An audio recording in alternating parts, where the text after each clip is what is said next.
Mheshimiwa Mwenyekiti, mimi nianze kwanza kwa kumpongeza Daktari Samia Suluhu Hassan kwa kuwa mwanamichezo namba moja na kwa kuwa katika awamu hii ya 6 kwa kweli tumeona mafanikio makubwa sana katika sekta zote za michezo. Lakini kipekee nimpongeze sana waziri mwenye dhamana ya michezo ndugu yangu Paulo Christian Makonda kwa kazi kubwa na nzuri sana ambayo anaifanya yeye pamoja na naibu waziri ndugu yangu Hamisi Mwinjuma. Mheshimiwa Mwenyekiti, ndugu yetu Makonda kwa kweli amefanya kazi kubwa. Hata utambulisho wa leo wa wageni walioingia ndani ya bunge unaweza ukatoa ni ushuhuda kwamba angalau kwa kiasi kikubwa amekusanya sekta zote zinazohusika katika michezo, kwa maana kwamba anatambua. Na mimi ninavyomfahamu ni mtu wa mambo magumu ambayo wengine wanashindwa, yeye huwa anayamudu. Kwa hiyo naamini kuwepo kwake katika wizara hii ni jambo ambalo Mheshimiwa Rais amemuona kwa jicho la kipekee, na tunaamini wizara hii inahitaji sana ushirikishwaji wa sekta binafsi. Na leo pia umewatambua wadau kadhaa wa sekta binafsi ambao wako ndani ya jengo hili. Ni kuombe uendelee kutoa ushirikiano. Hata hizi arena anazozungumza Mheshimiwa Babu Tale, naamini kwamba sekta binafsi ikishirikishwa inavyopasa wanaweza wakajenga.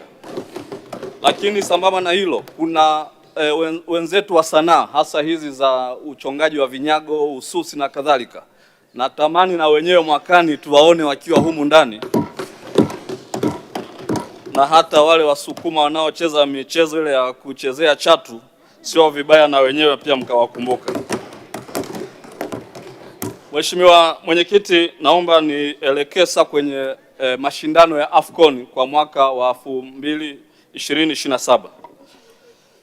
Natambua jitihada kubwa za serikali katika maandalizi haya ya michezo ya AFCON mwakani, lakini pamoja na maelezo ya Mheshimiwa Waziri wakati anasoma hotuba yake, bado nataka kuiona serikali ikiwa pamoja katika jambo hili.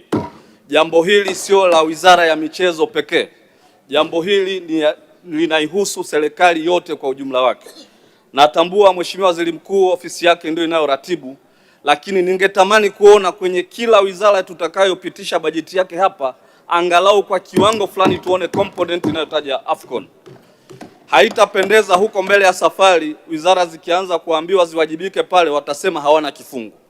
Kwa hiyo nimuombe sana Mheshimiwa Waziri wa Nchi, ofisi ya Waziri Mkuu, Sera, Bunge na Uratibu, ili jambo libebwe na serikali kwa umoja wake, kwa ujumla wake. Hapa kuna sekta ya utalii itahusika kwa kiwango kikubwa. Wizara ya Mambo ya Ndani, hawa ndio wanaotoa vibali vya watu wa uhamiaji. Tusingependa kuona wageni wanakuja kwenye nchi yetu wanaanza kuambiwa waje kwa referred visa miezi 2-3 kabla. Hiyo haiwezekani. Hapa tunatengeneza utalii, lakini tunatengeneza jambo lenye heshima kwa nchi. Kwa hiyo na watu wa uhamiaji waandaliwe kisaikolojia. Wizara ya Maji, ndugu yangu Aweso yuko hapa. Tusingetamani kuona wakati ule kuna kiangazi mnaanza kutupa hadithi, na maji na yenyewe yapatikane wakati wote wa michezo hii. TAMISEMI, uchukuzi, nishati, wote hawa ni wadau muhimu katika eneo hili. Kwa hiyo tuwaombe serikali tushikane kwa pamoja, tuhakikishe kwamba michezo hii inafanikiwa. Lakini kuombe Mheshimiwa Waziri, sisi hapa Tanzania tumeshaandaa mashindano ya African Football League ambayo mwaka 2023 yalizinduliwa hapa katika uwanja wa Benjamin Mkapa, Dar es Salaam. Simba akicheza dhidi ya klabu ya Al Ahly. Lakini mwaka 2024 tukaandaa tena mashindano ya CHAN ambayo sisi wote tulikuwa ni ufunguzi umefanyika katika nchi yetu. Ni kuombe kwa ushawishi wako, kwa mikakati yako, hakikisha kwamba Mungu anapojalia AFCON finali ichezwe katika nchi yetu ya Tanzania. Hapa tutahakikisha kwamba tunapata wageni mashuhuri, wachezaji wakubwa, wote watakuja ile siku ya finali, lakini pia itakuwa motivation kwa timu yetu ya taifa kuhakikisha kwamba katika hatua za awali inapambana hadi kufika katika ngazi hiyo ya finali. Mheshimiwa Mwenyekiti, eneo lingine ni kuhusu utamaduni. Nimekusikia Mheshimiwa Waziri jana ukiwa na watu watengeneza maudhui, umezungumza vizuri sana namna ya kulinda utamaduni wetu. Lakini kupitia mfuko ule wa utamaduni ni vizuri pia ukaziwezesha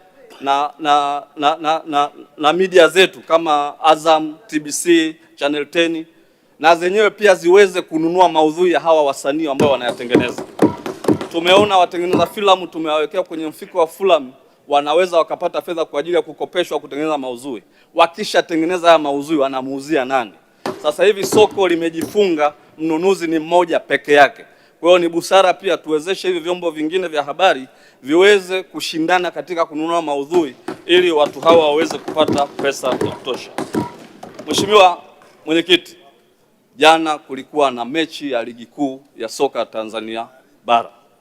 Na kwa kweli tunafarijika kuona kwamba sasa marefari kutoka nje wanatenda haki na mchezo unaonekana.